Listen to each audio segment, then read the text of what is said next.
We know the story all too well.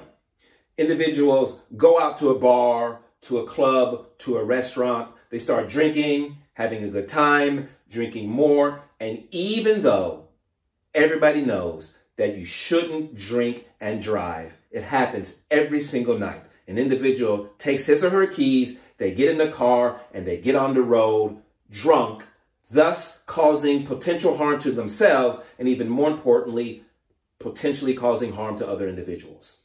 Hello, everybody. I'm here today to talk to you about the issue of drinking and driving. And I will do so in 3 points. Main point 1, I will talk about the problem of drinking and driving. Main point 2, I will go over some of the causes of drinking and driving. And main point 3, I will go over some solutions to help ameliorate or make the situation of drinking and driving better. That said, it brings me to my first point, the problem of drinking and driving. According to the National Transportation Highway Safety Authority website, 10,000 accidents a year happen as a result of drinking and driving. That consists of all one-third of all traffic-related accidents, meaning individuals that drink and drive cause the most accidents on the highways in the United States of America. Now, in the United States of America, if you have a blood alcohol level of 0.08 or higher, you are considered drunk. The first offense means potentially a $1,000 fine and up to 180 days in jail. If you are excessively drunk, meaning you have a blood alcohol level of 0.15, your fine could be $4,000 and up to a year in jail.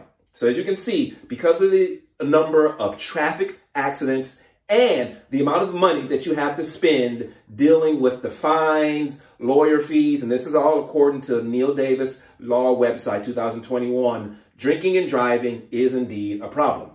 So that brings me to my second point, the cause of drinking and driving. Well, there are many causes, but one big cause consists of binge drinking.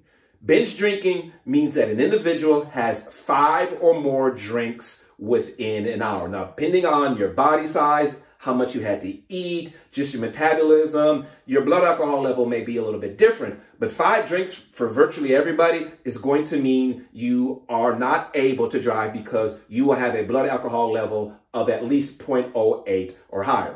Now, related to binge drinking, in terms of the cause of drinking and driving, consists of teen drinking and driving. According to the website, teen drinking and driving, a deadly mix, 2.4 million teenagers drive and drink in the United States of America. Let me say that again. 2.4 million teenagers drink and end up driving in the United States of America each month.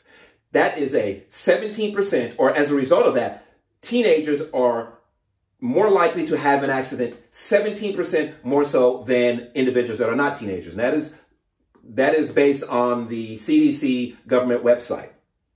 And the reason why teenagers tend to drink, and I'm going to go over a little bit more of this in the third point, is simply because their brains are not fully developed. And so one big cause of of drinking and driving consists of binge drinking, which unfortunately consists of a lot of teenage individuals who end up driving and causing accidents.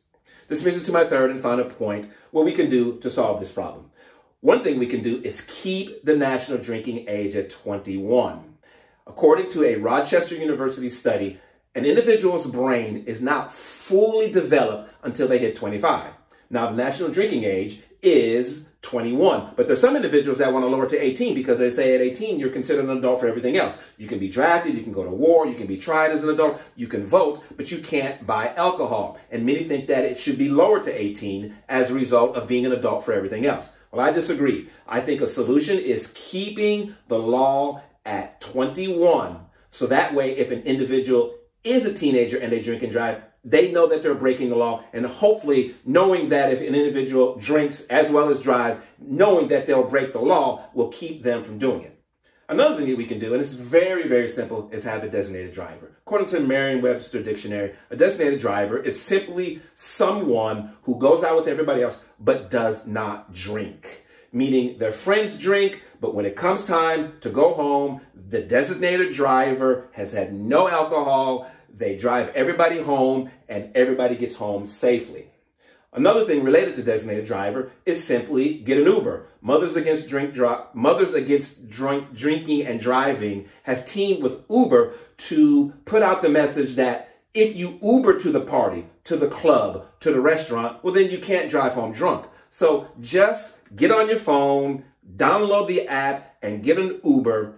When you're finished and you're ready to come home, get back on that same app and get an Uber, and that rideshare will take you home, and everybody is safe. In conclusion, I talked about drinking and driving in 3 points. Main point 1, the problem, and I talked about drinking and driving accidents account for more accidents in the United States of America than any other type of accidents. And the blood alcohol level consists of 0.8, and if you're at 0.15, that is excessive. And fines can be anywhere from $1,000 to $4,000, and one can go to jail anywhere from 180 days to a year. I talked about the causes, binge drinking, which unfortunately a lot of teenagers do because their brains are not fully developed. And then I went over some solutions: keeping the national drinking age at 21, having a designated driver, or getting an Uber.